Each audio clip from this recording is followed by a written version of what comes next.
American denim, twill, and jeggings from past to future. How do you embroider them? Stay tuned. Hi, my name is Hope Yoder with Embellish, manufactured by R&K Distributing. And there is so much that you can do to embellish denim and twill and jeggings with different types of a design.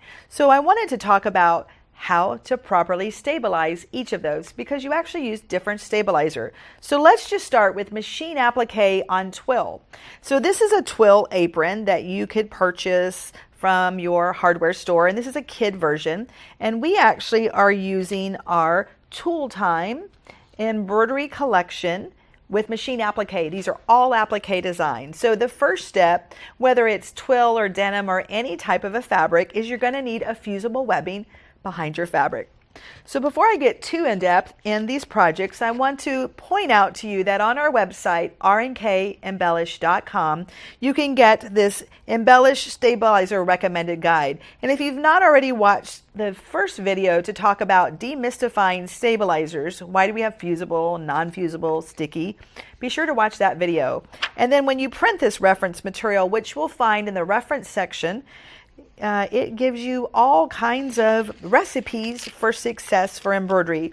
And I am actually working on page 4 or page 3 of this, where it just talks about 3 different categories of denim. So the recipe for success, you can download it and print it.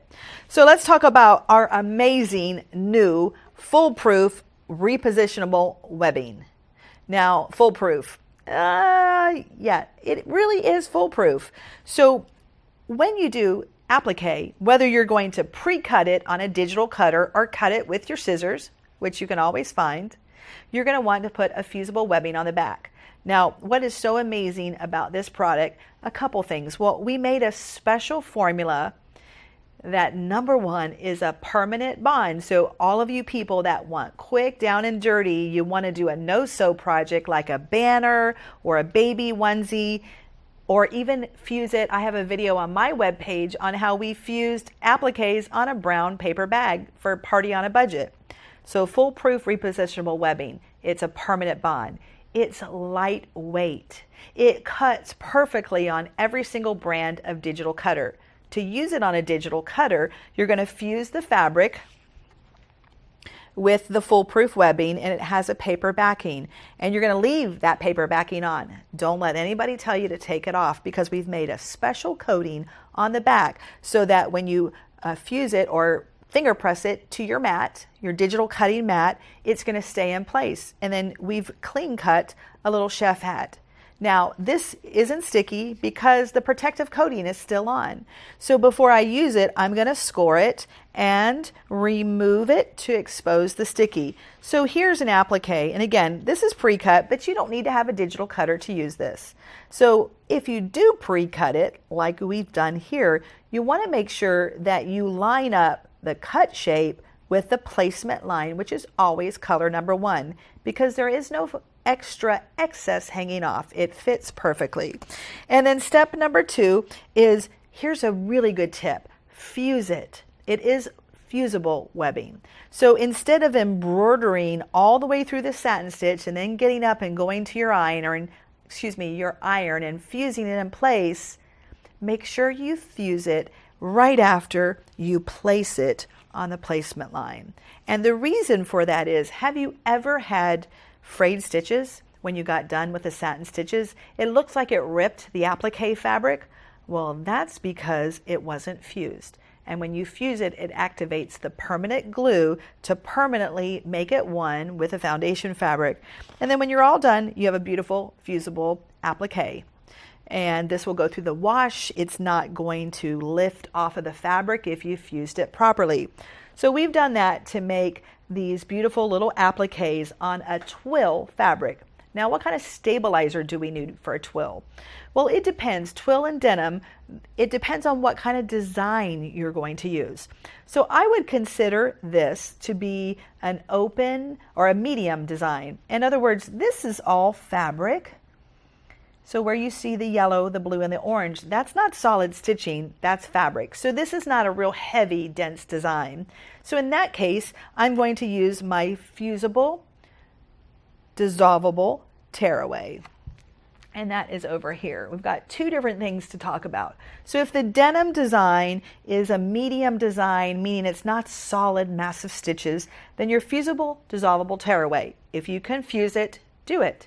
So I'm going to fuse this to the back of my twill, and that's what we've done here. And then we hooped it, and then we did our embroidery. But before we embroidered, you've heard us talk about toppers. You want that embroidery thread not to sink down into the twill fabric, so we're going to use our Embellish Rinse Away Clear Topper. That way, when we pull the excess topper off and we look at the design, the embroidery thread sits right off the fabric and it never sinks in. So this would be considered a medium. Now, if I was going to do a solid, dense design, and that would be something, if this was not applique, which it is, but if this was not applique and it was all solid filled, that's going to embroider a lot different than something little like this. This is a big design for a big hoop. It's beautiful. This is from our Steampunk XL embroidery collection, and the bag pattern is included in there, and on the back it tells you all the embellished products we've used to make that. But instead of the fusible dissolvable tearaway, I've used our bold tearaway. It's 100% fiber, and it's going to give the right amount of stitches. Now the dissolvable tearaway, fusible and non-fusible, holds 10,000 stitches and a 4x4 hoop. And you're going to find out more about that by watching that video and downloading the reference page right here.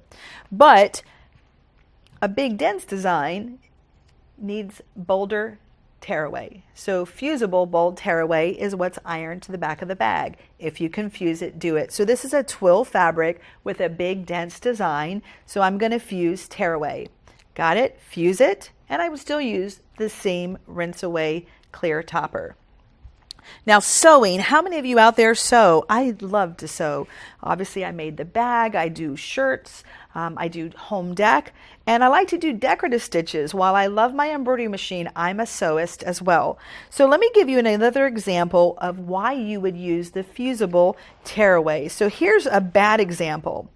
Now when I'm embroidering, let's move this aside, I am going to use tearaway stabilizer to do decorative stitches, right? Doesn't that make sense? Haven't you been told to put tearaway underneath fabric before you do decorative satin stitches, right? But sometimes it makes a mess. And here's a hot mess that I did. And let's get a close-up of this so that you can see the hot mess going on here. So if I did what everybody told me to do and I just laid tearaway underneath cotton fabric, look, that fabric is still limp. It isn't stable. A stabilizer should do what its name says. It should stabilize the fabric. Just by putting something stiffer underneath fabric doesn't mean I change the properties of the fabric. It's puckered. And if you can get right up in there, we can see where it's tunneling. And I've even got a whole fold going underneath there. This is a hot mess. But this is just changing. Instead of the bold tearaway, I've chosen the fusible bold tearaway. And this, y'all, is not a hot mess. This is beautiful. And I've used our matte embroidery thread, which isn't just for embroidery. You can do decorative stitches. It's a 40 weight thread, and it's polyester, and it's beautiful. All right, so let's look at that again. This is just rows and rows of beautiful decorative stitches. Why it looks so good is because I use the fusible bold tearaway. And when I'm all done, let me just tear a little bit of this away. And you're going to iron this on with a medium temperature iron, not super hot. And look how easy and it tears away. So I always want to tear away the stabilizer when I'm holding my fingers over the bobbin thread on the back, but it tears nice and clean, and the stabilizer is going to stay underneath there. So the next time you're going to do decorative satin stitches, choose our fusible bold tearaway. All right, now, so I've covered twill, a light, medium design, and a heavy design. The light, fusible, dissolvable, the heavy, fusible, bold. Let's talk about jeggings. All right, let's move this out of the way. Jeggings are my favorite thing to do. And so I have made two different pairs of jeans that a lot of times I wear at my events. And I Jeggings. So, yeah, the guy doing the filming behind here, he said, "Can you spell that? Is that really a word?" Jeggings. Jeggings. And that's today's modern jeans. So jegging are super stretchy.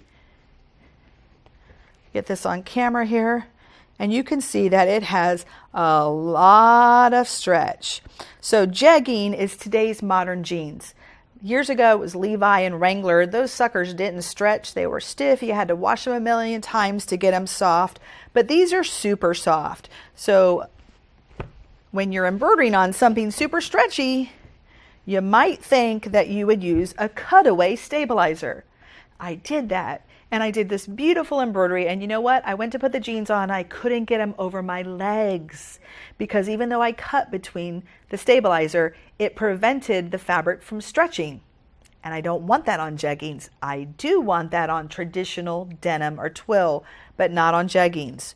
All right, can you see that lovely stretch? So this design is from our Steampunked. We have Steampunked XL with the bag pattern, and then we have Steampunk. And those are the designs that are on the jegging. And let's turn this inside out just so you can kind of see that. And I'll show you what not to do and what to do. All right, so here's the inside of the jeans, right? And what I've done is I have fused embellish fusible dissolvable tearaway. You want to do it with a medium to a low temperature iron, not an iron as hot as you can get it. Because if you do that, this is what you get. Can you see that I still have, even though it stretches, I still have some stabilizer because I did these at an event and I was talking and I knew better, but I just fused the heck out of them with a high temperature iron. Y'all, the directions say don't do that. The inside says don't do that, but I did it. Now, it still works, but it's got a little stabilizer. So too hot of an iron is going to look like that. Now, you may be thinking, how in the world did I get these on the embroidery machine? So here is a better example of me not being a bull in a china shop and fusing too much. These are my favorite jeans so far, and I can't wait to make more of these. But this design is from our Roses and Arrows embroidery collection. And if you've not looked on Pinterest or been shopping online, there is an embroidery company, or not an embroidery company, but a very popular company that makes embroidered denim everything. And they're so expensive. These jeans would have cost over $400, and everything is matte. Matte is what is hot. And this beautiful cupcake display shows the beautiful 40 weight, 100% polyester embellish matte thread. I just think this really makes it look beautiful. So the Roses and Arrows are used on here, and the matte threads. And then we have the R&K cordless rhinestone setter with Swarovski crystals. All right, so I put that there, and then I've also put that on the leg. Look how beautiful that is, y'all. Now you may be thinking, how did you do that? Because did you rip a seam? Well, I do happen to be fortunate enough to own a free arm embroidery machine, and it comes with special hoops. And with those hoops, I can actually embroider in the middle without having to rip them. If that's not a machine that you have, then the solution is pretty easy. Usually on jeans, one side is going to have some top stitching. I'm not going to touch that or unsew or seam rip, open up the seam, whatever you want to call it, that. But there's usually a side that doesn't have top stitching, so I would just unsew, take a seam ripper and unsew that. So you can see the difference. That would not be something I wanted to try to sew back together again. So I would just open the jeans to about here, and I would iron my fusible dissolvable tearaway. But then I might want to add another product with it. If I want to just baste it in the hoop, I could use our Embellish Sticky Tearaway. That's the same foundation, half water soluble, half tearaway. So you could combine those two layers. But let's take a look on the inside of these. But what's great about these is I didn't iron these. This legitimately came out of my suitcase. We didn't touch it with an iron. But I want you to look at that stretch. So let's get a close up. These are jeggings, y'all. It's amazing. If you've not ever bought yourself a pair of jeggings, go on into your favorite store like American Eagle and take a look at these. But look how beautiful. It rebounds beautifully. I don't have to worry about it not fitting over my leg. I can actually wear it. So let's come down here. Let's zoom out. And just let me show you this right in here. And let's turn this inside out. And this, I did a much better job. And the inside of that, you guys look at that. Now, I'll show you where I got a little too hot with the iron, but this is the magic of fusible, dissolvable tearaway. So our fusible version controlled that stretch. So when I embroidered it, I didn't worry about it stretching out of alignment. It fused it. If you can fuse it, do it. But when I washed it away, and these jeans have probably been washed and worn 10, 11 times, if not more. It's my favorite jeans. But the 50% dissolvable fibers are gone. If there's no thread to hold it or trap it in place, it washes away. And then where there is thread, you can still see a little bit of that stabilizer. So it leaves just the right amount of stabilization in all the right places. Now, where my little on this, I did much better, but I did get a little bit too warm. And so on this seam, I have just a little bit of stabilizer, because if you heat it too hot with the iron, then you're going to have a hard time for it to wash away. So I did pretty good there. And let's see, the leg, same thing. Look at that. Just perfect. So next time you want to do a pair of jeggings and they're super stretchy, don't think about cutaway for these. Think about embellish, fusible, dissolvable cutaway. And don't forget to use embellish clear rinse away topper.